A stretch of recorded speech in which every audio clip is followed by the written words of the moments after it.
এরা হচ্ছে আমার বাড়ির একেবারেই ছোট্ট ছোট্ট পুচকে পুচকে সদস্য। আর আগের দিন আমি তোমাদের এর মায়ের সঙ্গে পরিচয় করেছিলাম, ওরই এগুলি বাচ্চা। মাঝখানে বৃষ্টি হওয়ার কারণে ওই মানে মাটা না ওদেরকে পুরো আলাদা একটা জায়গায় নিয়ে চলে গেছিলো, যার কারণে আমি কদিন ওদের খুঁজেই পাচ্ছিলাম না, তাই ভাবলাম তোমাদের সঙ্গে দেখাবো কিভাবে। যাই হোক, খোঁজ তো আমি পেয়ে গেছি। তারপর আমি আর আমার বোন মিলে একসাথে আমরা ওদেরকে কয়েকটা বাচ্চাকে এরকমভাবে দুধ খাওয়াচ্ছিলাম। আমাদের বাড়িতে টোটাল 4টে এরকম বাচ্চা আছে। আর ওই যে দেখলে অংশটা, ওইখানে ওর মানে ওর মা ওকে ঢুকিয়ে রেখেছিল বৃষ্টির কারণে। যাই হোক, সবগুলোর তো মোটামুটি খিদে ছিল, তারপরেও একটু একটু করে খাচ্ছিল। আসলে খুবই ছোট তো, তাই নিজে নিজে খুব একটা খেতে পারে না। যাই হোক, তারপরেও আমরা ওকে সুন্দর করে খাইয়ে দিচ্ছিলাম। আর এই দেখো ছোট্ট ছোট্ট পুচকু সোনাগুলো।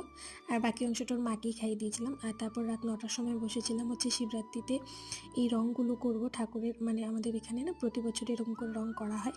তো যাই হোক, আমি তো মোটামুটি হাঁপিয়েই গেছি। আমি বাকিটা না বড় ভ্লগে শেয়ার করবো, বুঝলে।